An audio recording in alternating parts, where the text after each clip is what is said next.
You know that moment when someone crushes your dreams right in front of everyone, and you feel like disappearing forever?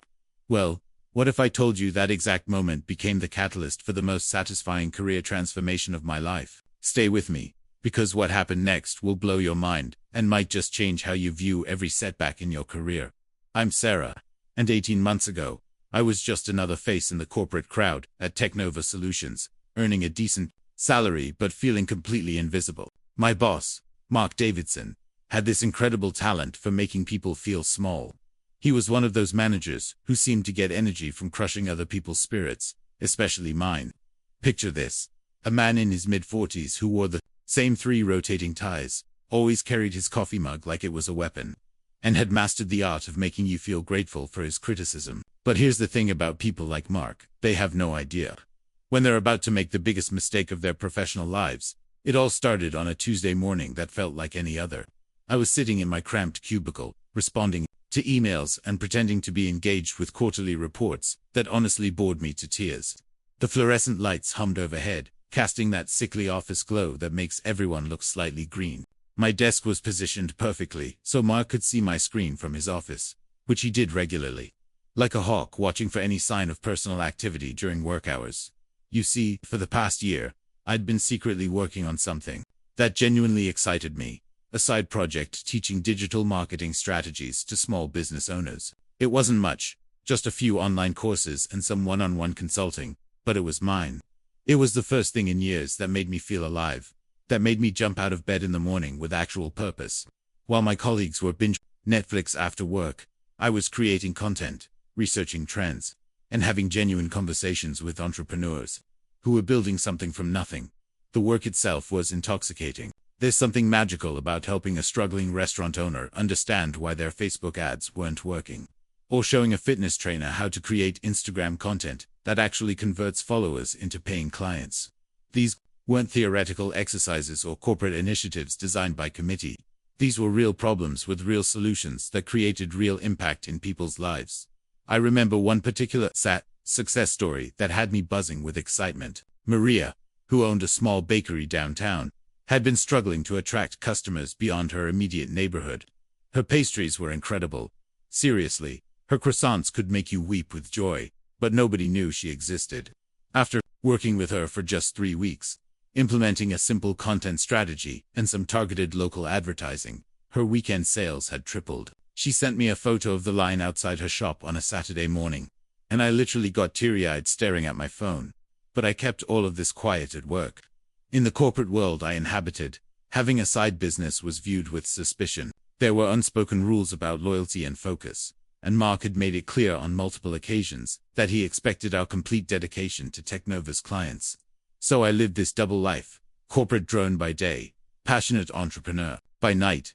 The fatal moment came during our weekly team meeting. It was one of those dreary conference rooms with beige walls, a table that had seen better decades, and chairs that squeaked ominously whenever someone shifted position. Mark was going around the room, asking everyone about their weekend plans, doing that fake friendly manager thing where he pretends to care about your personal life, while mentally cataloging anything he can use against you later. When he got to me, I made what seemed like an innocent comment about helping a local bakery increase their social media engagement by 300% over the weekend. I wasn't bragging. I was genuinely excited about the results and thought maybe, just maybe, my colleagues might find it interesting. It was one of those moments where your passion overrides your common sense, where you forget for a second that you're supposed to be pretending your real interests don't exist.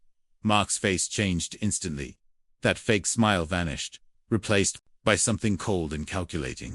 The transformation was so quick and complete that it reminded me of those nature documentaries where predators drop their camouflage the second they spot prey. He leaned back in his chair, crossed his arms, and said words that are burned into my memory forever.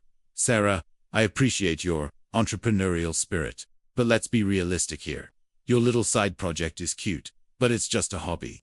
Real marketing happens in real companies with real budgets and real strategies. What you're doing is like playing dress-up compared to what we do here." The room went silent. You could literally hear the air conditioning humming, the fluorescent lights buzzing, and someone's stomach growling in the distance.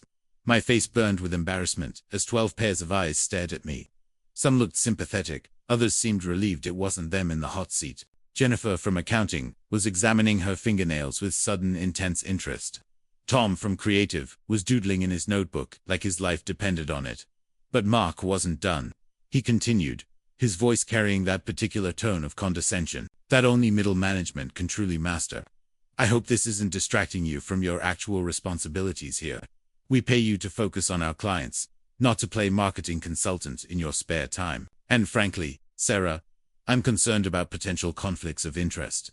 Are you using company resources for your personal projects? Company knowledge, because that would be a serious problem. I wanted to sink through the floor, through the foundation, all the way to the Earth's core. The accusation hung in the air like toxic smoke. I mumbled something about it, not interfering with my work, and how everything I did was on my own time, with my own resources. But my voice sounded small and defensive, even to me. I spent the rest of the meeting staring at my notebook, doodling angry scribbles, and fighting back tears that threatened to betray how deeply his words had cut. After the meeting, a few colleagues approached me with awkward consolation comments. "Don't let him get to you," whispered Lisa from HR. "He's just threatened because you're actually doing something creative," offered Mike from it, but their sympathy somehow made it worse. It confirmed that everyone had witnessed my humiliation, that Mark had successfully labeled me as someone who didn't understand the difference between real work and childish fantasies. That night, I went home and seriously considered quitting my side business altogether. Maybe Mark was right. Maybe I was just playing pretend, living in some fantasy where I could actually make a difference. I sat on my couch with a glass of wine. Okay. It was a generous pour that probably counted as 2 glasses, staring at my laptop screen, my finger hovering over the delete button for my website. The cursor blinked mockingly at me as I wrestled with doubt. All those hours I'd spent creating courses, writing blog posts, designing social media strategies. Had it all been an elaborate form of procrastination? Was I really just someone who couldn't accept their place in the corporate hierarchy, desperately trying to feel important by giving advice to small business owners who probably would have figured things out on their own anyway? But as I sat there, wallowing in self-doubt and cheap wine, something inside me rebelled against that narrative. A small voice said, "What if he's wrong? What if you're actually better at this than you think? What if the only person playing dress-up here is Mark, pretending to be a leader while crushing the dreams of everyone around him?" That voice was quiet, but it was persistent. And it refused to be silenced by Mark's dismissive words or my own fears. Instead of deleting everything, I made a decision that would change my life. I decided to prove him wrong. Instead of deleting everything, I decided to document my journey with the precision of a scientist and the passion of someone who finally had something to prove. If Mark wanted real results and real strategies, I was going to give him documentation, so thorough it would make our quarterly reports look like grocery lists. That night marked the beginning of what I now call my evidence collection phase. 3 months of methodically building a case that would eventually blow up in Mark's face in the most satisfying way possible.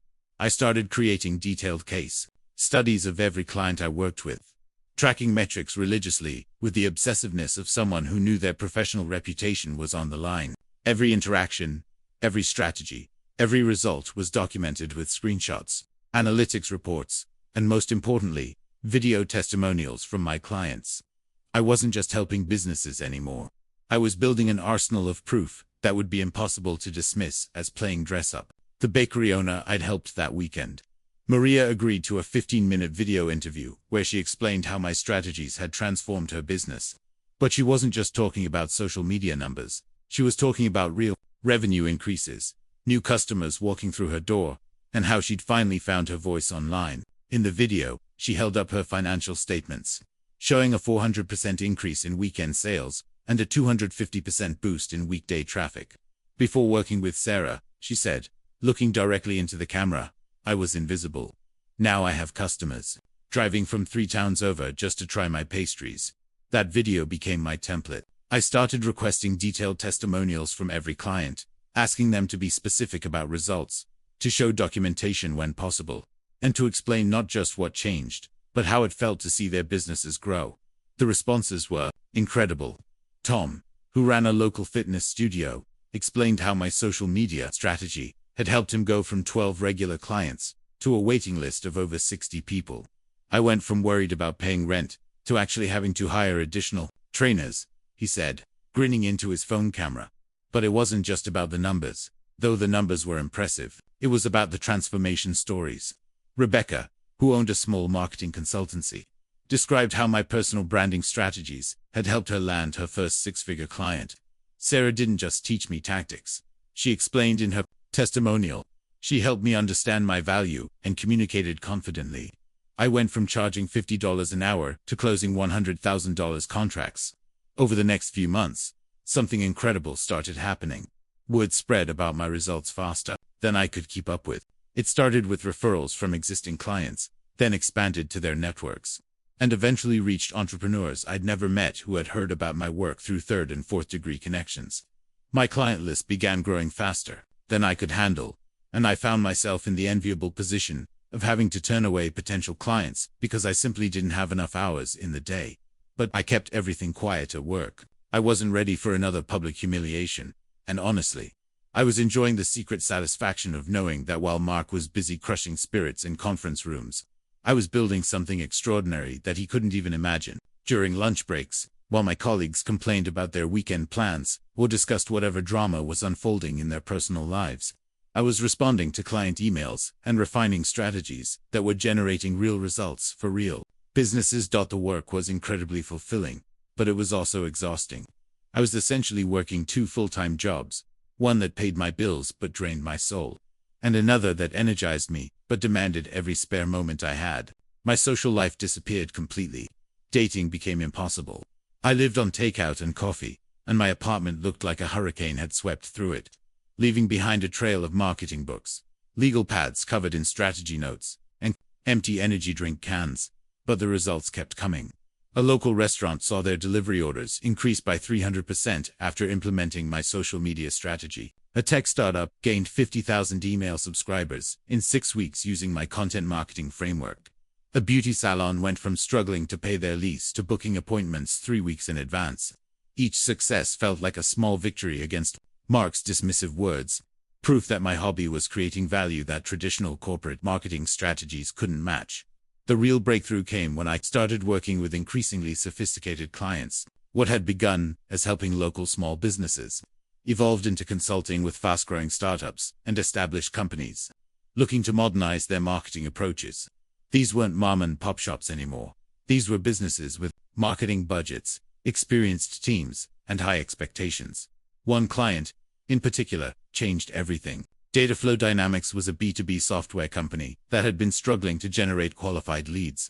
Despite having a marketing budget of over $200,000 annually, they'd worked with 3 different marketing agencies over the past 2 years, spending thousands on campaigns that generated impressive vanity metrics but failed to produce actual sales. When they approached me, they were desperate and skeptical in equal measure. "We've heard you get results," their CEO, Amanda Chen, told me during our initial consultation, "but we've heard that before. What we need isn't more followers or engagement. We need customers. Can you deliver actual revenue growth? Or are you another social media guru who's going to show us how to make pretty graphics?" I spent 2 weeks analyzing their entire marketing ecosystem, their website, social media presence, email campaigns, content strategy, and sales funnel. What I discovered was a classic case of companies trying to apply consumer marketing tactics to B2B sales without understanding the fundamental differences in buyer behavior and decision-making processes. My solution was comprehensive, a complete restructuring of their content strategy focused on education rather than promotion, a refined social media approach that positioned their executives as thought leaders, and a sophisticated email nurturing campaign that guided prospects through a carefully designed buyer's journey. But most importantly, I implemented detailed tracking and attribution systems that connected every marketing activity directly to revenue generation.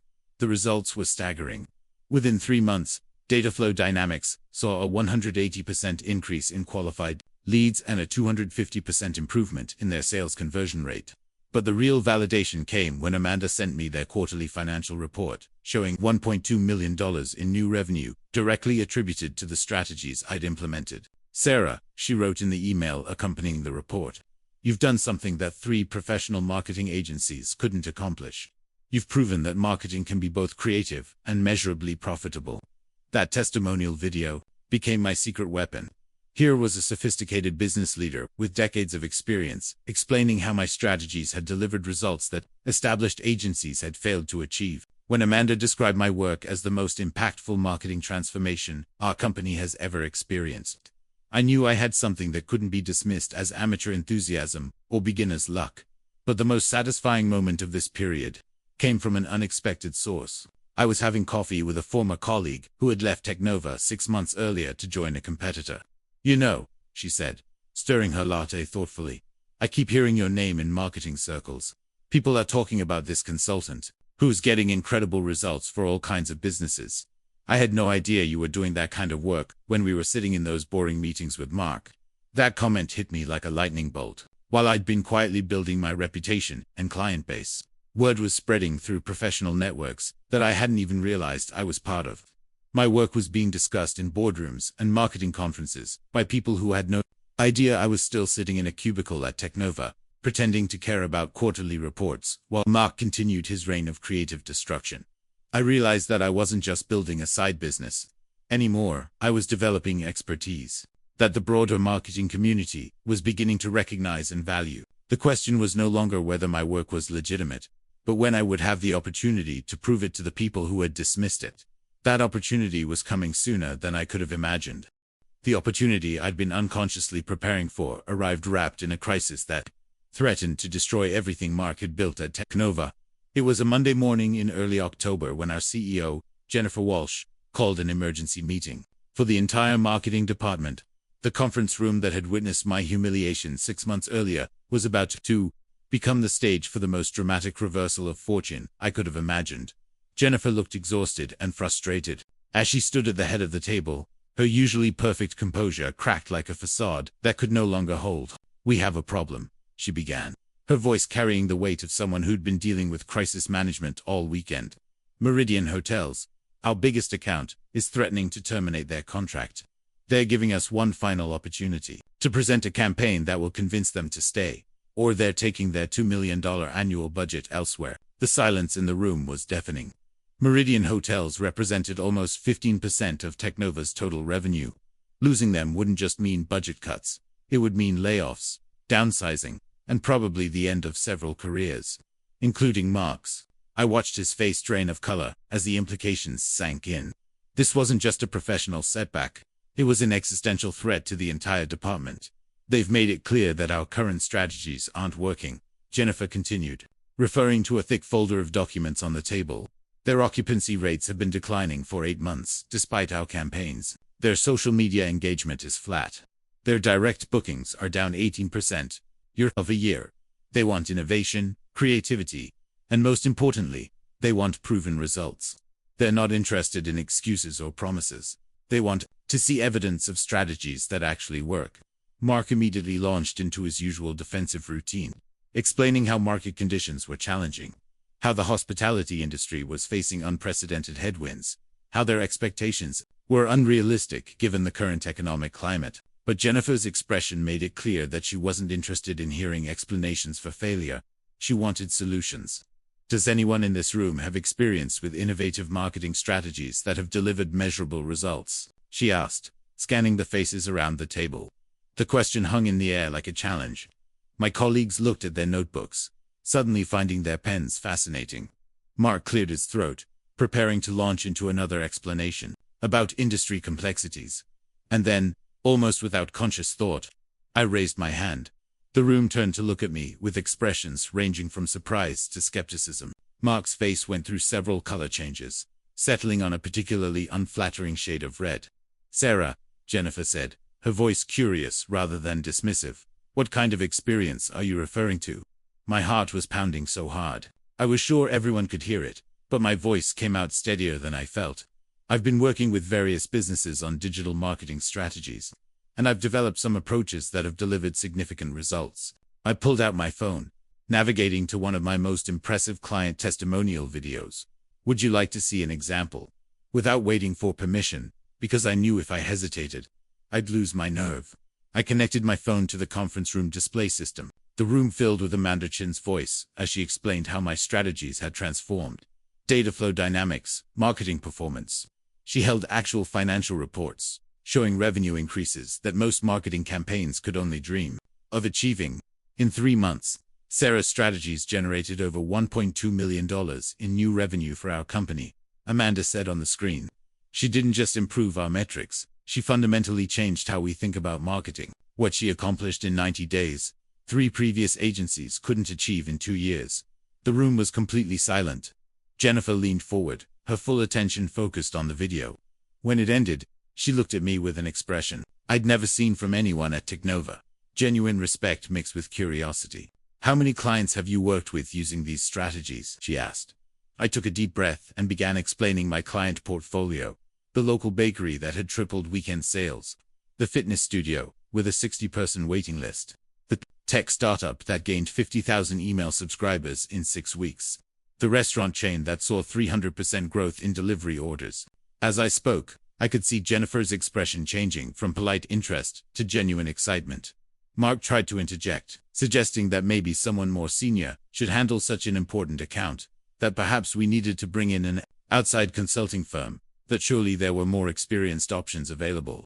But Jennifer's look could have frozen fire. "Sarah," she said, cutting Mark off mid-sentence, "I want you to put together a presentation for Meridian Hotels. If your strategies are working for other businesses, maybe it's time we learned something new." The next 2 weeks were the most intense of my professional life. I worked 18-hour days, not just on the Meridian presentation, but on documenting every strategy, every success story, every lesson I'd learned from my side business.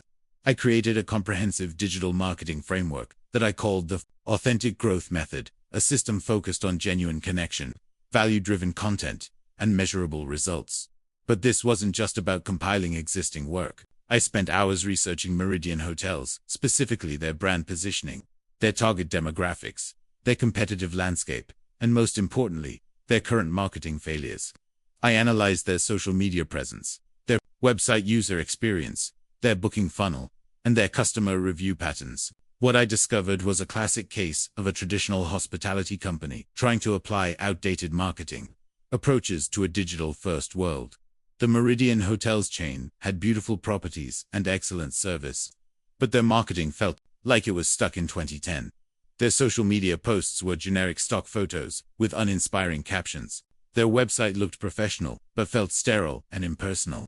Their email campaigns were purely transactional, missing every opportunity to build emotional connections with potential guests. They were marketing hotels when they should have been marketing experiences. I developed a comprehensive strategy that would position Meridian not just as a place to sleep, but as creators of unforgettable experiences. The plan included a complete social media transformation focused on storytelling and user-generated content, a website redesign that would improve both user experience and conversion rates, and an email marketing system that would nurture potential guests through a carefully crafted journey, from awareness to booking to loyalty. But the real innovation was in the measurement and attribution systems I designed. Every element of the campaign would be tracked and analyzed, with clear connections between marketing activities and actual revenue generation. I proposed specific KPIs that went beyond vanity metrics to focus on business outcomes, direct booking increases, average stay duration, customer lifetime value, and most importantly, measurable ROI on marketing spend. The day of the presentation arrived, and the Meridian Hotels executive team flew in from 3 different cities to hear our proposal. The same conference room that had witnessed my humiliation was now the setting for what I hoped would be my vindication. I walked into that room knowing this was my moment, the culmination of months of preparation, years of skill development, and a lifetime of believing I could contribute something valuable to the world. Mark was there, looking skeptical, and probably hoping I'd fail spectacularly, so he could swoop in with damage control. But I'd prepared for this moment my entire career without even knowing it.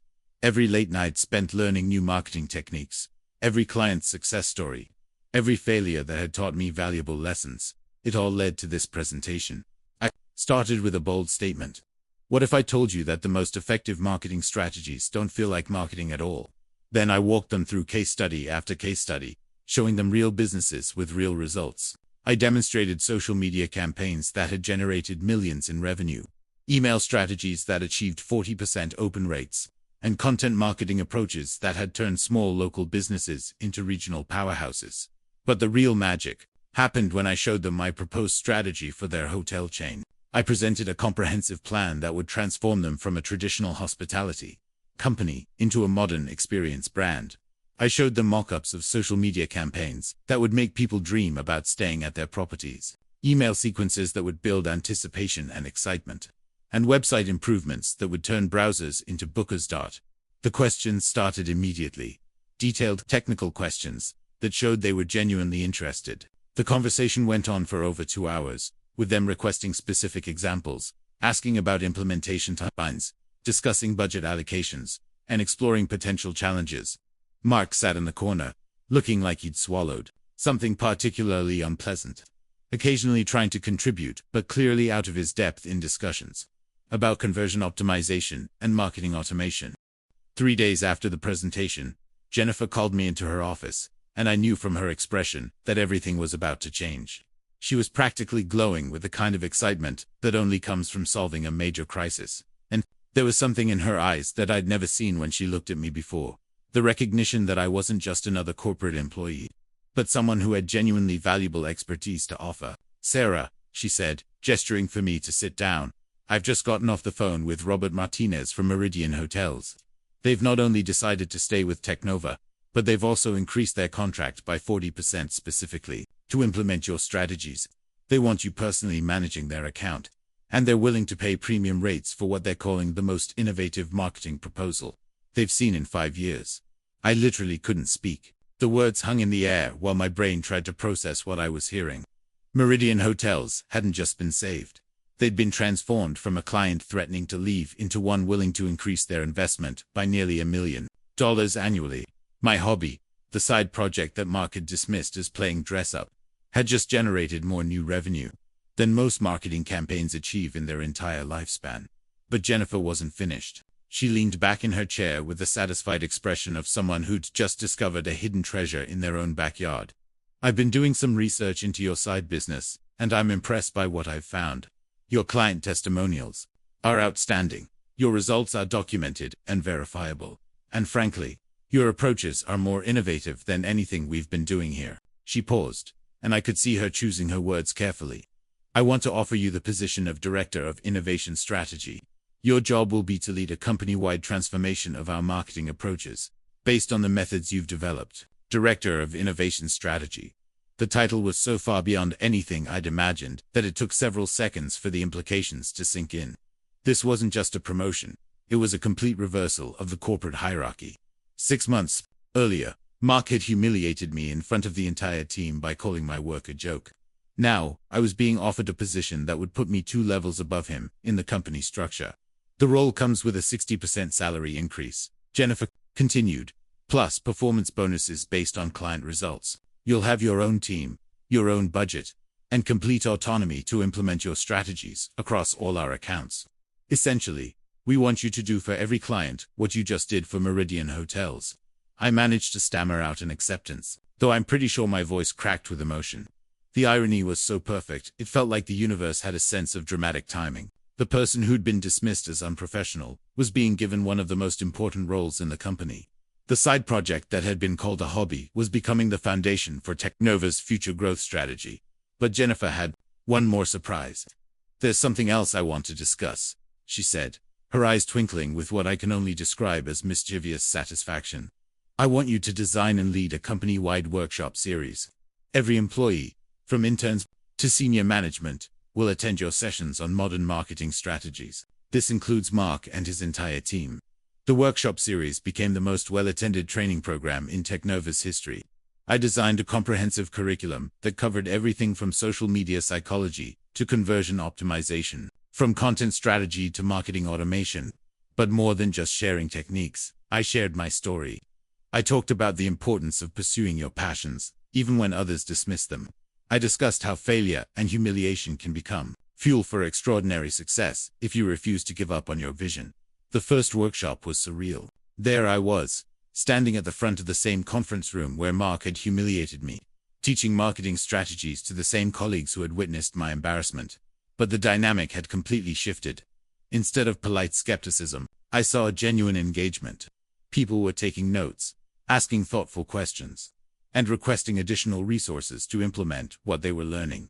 Mark attended every single session, sitting in the front row, taking notes like his career depended on it, which, honestly, It probably did.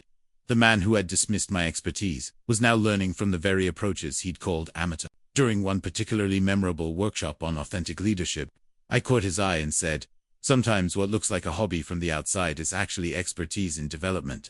The key is recognizing potential instead of dismissing it." He nodded and actually took notes on that comment. The transformation was remarkable to witness, not just his, but the entire company's. As my strategies were implemented across different accounts, results began pouring in that exceeded everyone's expectations. Client retention rates improved by 35%. New business acquisition increased by 50%. Most importantly, client satisfaction scores reached all-time highs as they began seeing real, measurable improvements in their marketing performance. But the most satisfying moment came 3 months after the workshop series ended. Mark approached me in the break room, looking genuinely humbled for the first time since I'd known him.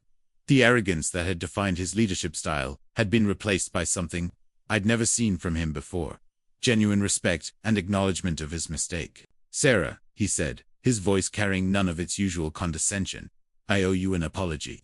I was wrong about your side business, and I was wrong to dismiss your ideas the way I did.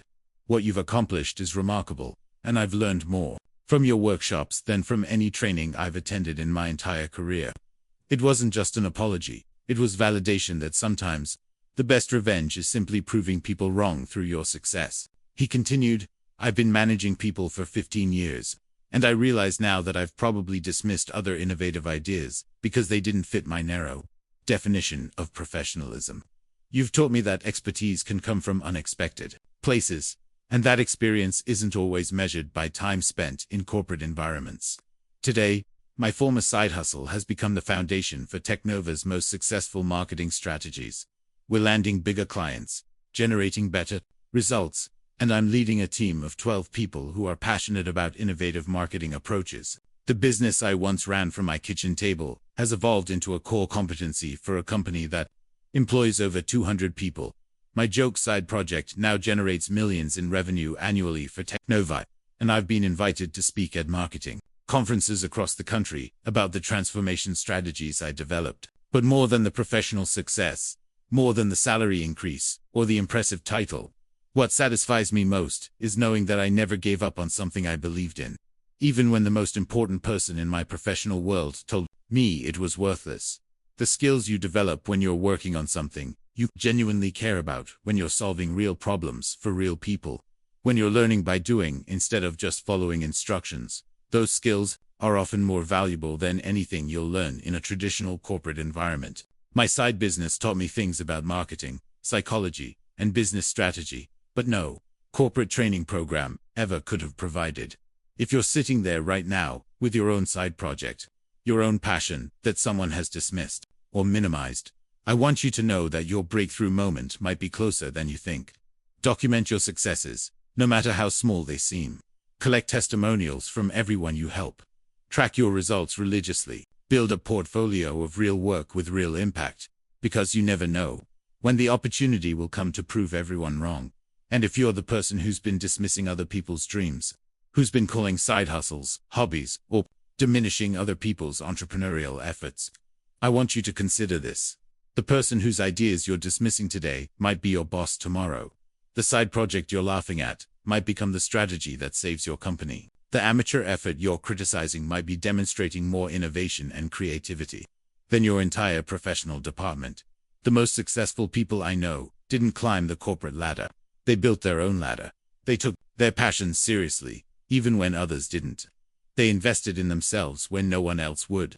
They turned criticism into fuel and setbacks into comebacks. So here's my challenge to you.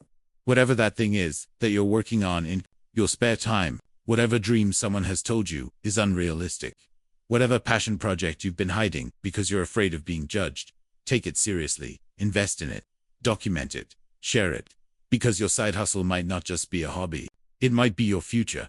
The person who called your dreams a joke might one day be sitting in your workshop, taking notes on your success. And trust me, there's no feeling quite like that. Your passion project isn't just a side hustle, your competitive advantage waiting to be discovered. Don't let anyone convince you otherwise.